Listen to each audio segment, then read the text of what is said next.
انتظروني سأتصور معكم.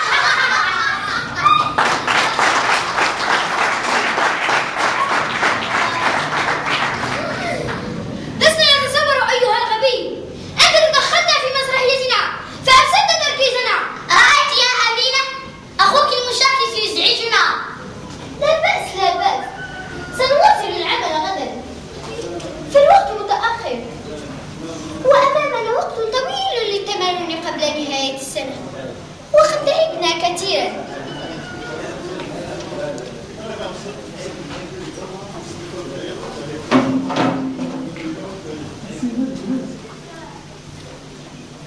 أرى أنكم توقفتم عن التمرن، أتعبتم؟ ابنك المدلل يحرجني مع أصدقائي.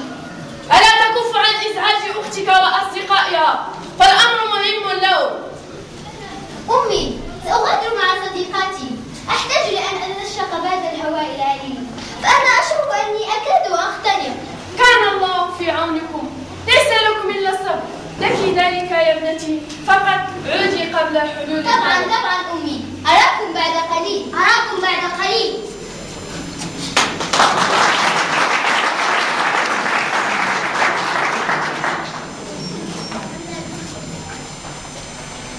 ألا تساعدني في ترتيب هذه الغرفة المطهرة؟ أراك لاهيا. لست من بعثرها، لقد فعلت ذلك مع أصدقائها ثم خرجوا. هكذا يفعلون في كل مرة. لماذا يذهبون بعيدا عنا؟ إنهم يعيشون.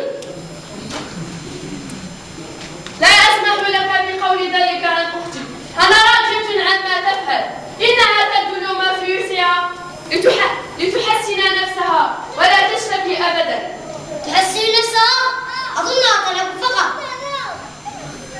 ألا تعلم أن المسرح ينمي الشخصية؟ النجاح على الخشبة يا بني يضاهي النجاح في القسم.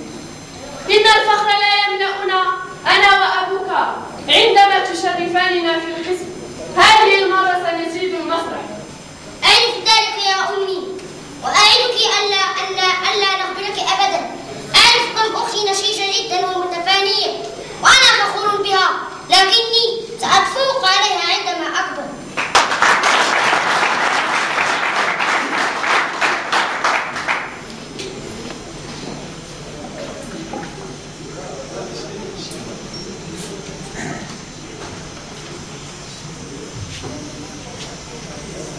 طبعا يا صغيري مدلل، طبعا. السلام عليكم. وعليكم السلام. أنكم منشغلون. طبعا جئت في وقتي، كنت بحاجة لمن يساعدني في نقل هذا المكتب.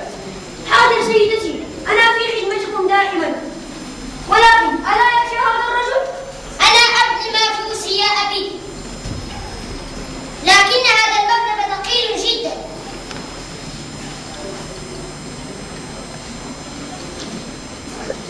أين أمينة؟ لقد غادرت ليبيا مع أصدقائها. لقد كانوا يمثلون الحلقة. يمثلون؟ كف عن لعبي ذوي الوشي ولا تتدخل فيما لا يخصك. نعم، إنهم كانوا يعدون عملا مسرحيا، قالت أنه سيعرض ضمن حفل نهاية السنة المدرسية.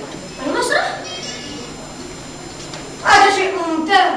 ابنتي ممتعة بالمفاجآت.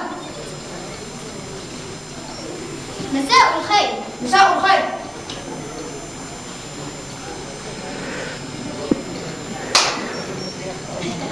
لا، ما الأمر يا أمينة؟ لا شيء مهم يا أبي، واعذروني عما أسببه لكم من متاعب، فالأمر في غاية الأهمية لي. لا بأس يا بنيتي، لا بأس، ما دام هذا يساعدك في دراستك. التعب في خدمتكم راحة.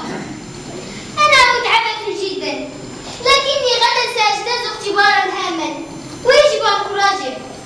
فهمت. لندع هذا مراجعة دروسها. أريد أن ندرس العشاء. شكرا أبي.